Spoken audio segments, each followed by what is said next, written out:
Psychology के अनुसार अगर आप किसी को बुरे लगते हैं तो उससे आपको दूर हो जाना चाहिए। आपकी 50 अच्छाइयाँ भी उस पर आपके लिए प्यार का काम नहीं कर सकती। साइकोलॉजी कहती है कि जो लोग उदारवादी और दानी प्रवृत्ति के होते हैं उन्हें ज़्यादा चीखना चिल्लाना और लड़ाई झगड़ा पसंद नहीं होता है। सब्र की एक बात बहुत अच्छी है कि जब वो आ जाता है तो फिर किसी चीज की इच्छा नहीं रहती। केवल जिद की एक गांठ खुल जाए तो उलझे हुए सारे रिश्ते सुलझ जाएं। सच्चा प्यार अक्सर गलत लोगों से ही होता है। जो इंसान हमेशा खामोश रहता है वो अपनी खामोशी में भी सब कुछ कह जाता है।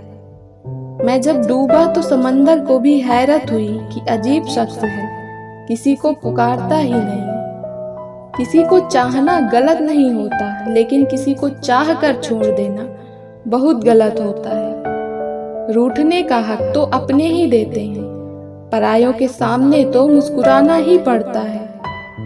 एक वक्त ऐसा भी आता है जब इंसान दर्द सहना भी सीख जाता है। जाया न करो अपने अल्फाज हर किसी के लिए, बस खामोश रहकर देखो कि आपको समझता कौन है। आप कभी भी ये मत सोचो कि आप अकेले हो, बल्कि आप ये सोचो कि आप अकेले ही काफी हो। आपका विश्वास चट्टान भी हिला सकता है और आपका शक आपके रिश्तों में चट्टान खड़ी भी कर सकता है। जो आपकी भावनाओं को समझकर भी आपको तकलीफ देता हो वो आपका कभी नहीं हो सकता। अब मुझे तकलीफ नहीं होती, चाहे मुझे कितनी ही ऊंचाइयों से गिराया जाए, क्योंकि मुझे उन हाथों ने धक्का दिया है जिन पर मुझे खुद से ज्यादा यकीन था। भरोसा तो अपनी सांसों का भी नहीं है और हम इंसानों पर कर लेते हैं। मुसीबत के समय मदद का दिखावा करने वाले लोग अक्सर आपकी तबाही को देखकर बहुत खुश होते हैं।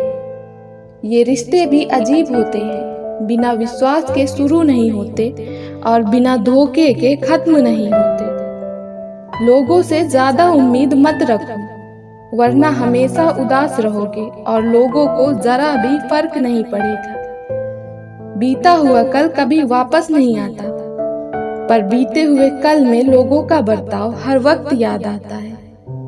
यहाँ हर एक शख्स मुसाफिर है, एक दिन यादों से भी चला जाता है। बूंद सा जीवन है इंसान का, लेकिन अहंकार सागर से भी बड़ा है। बीता हुआ कल आपके दिमाग में है और आने वाला कल आपके हाथ में है। आप क्या है ये जरूरी नहीं, आप में क्या है ये जरूरी है। लंबा धागा और लंबी जुबान केवल समस्या ही पैदा करते हैं, इसीलिए धागे को लपेटकर और जुबान को समेट कर रखना चाहिए। जिंदगी होती तो अपनी ही है, पर इसे जीना दूसरों के लिए पड़ता है।